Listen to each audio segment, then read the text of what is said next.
मालाड पूर्व कासमबाग या विभागामध्ये रेशनिंगच्या दुकानात एक नकली तांदूळ वाटप केल्याचा गंभीर आरोप आहे तो स्थानिकांनी केलेला आहे आणि हे सर्व स्थानिक आहेत ते आपल्याला सध्या दिंडोशी पोलीस स्थानकामध्ये पाहायला मिळतात। हे सर्व जे स्थानिक आहेत त्यांनी ठाकरेंचे या ठिकाणचे विभाग प्रमुख आहेत संतोष राणे यांच्याकडे ही तक्रार केली आणि त्यानंतर हे सर्व जे आता दिंडोशी पोलीस स्थानकामध्ये आलेले आहेत रितसर त्यांनी तक्रार केलेली आहे की हा सगळा नकली तांदूळ आहे तो या ठिकाणी वाटला जातोय।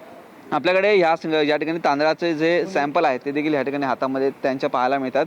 हे तक्रारदार आहेत त्यांनी ही तक्रार आहे ती या ठिकाणी केलेली आहे। यामध्ये आपण पाहिलं तर हे दोन्ही तांदूळ आहेत ते मिक्स असल्याचं आपल्याला पाहायला मिळतात, परंतु यातून निवडक जो नकली तांदूळ आहे तो आपल्याला या ठिकाणी पाहायला मिळतोय जो अतिशय शुभ्र असा या ठिकाणी पाहायला मिळतोय। तर हा आपला रेग्युलर तांदूळ जो आपण ज्याचा भात बनवतो तो या ठिकाणी पाहायला मिळतोय। डोळ्यांना दिसेल असा छोटासा फरक आहे तो या ठिकाणी पाहायला मिळतोय।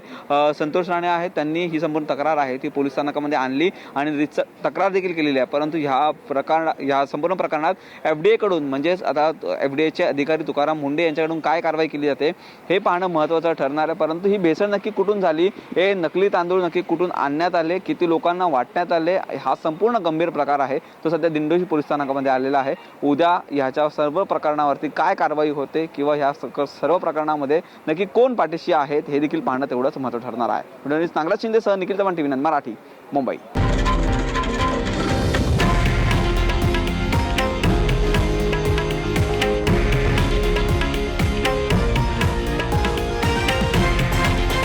हे आहे देशातील नंबर 1 न्यूज नेटवर्क आणि आपण पाहत आहात TV9 मराठी, एकमेव।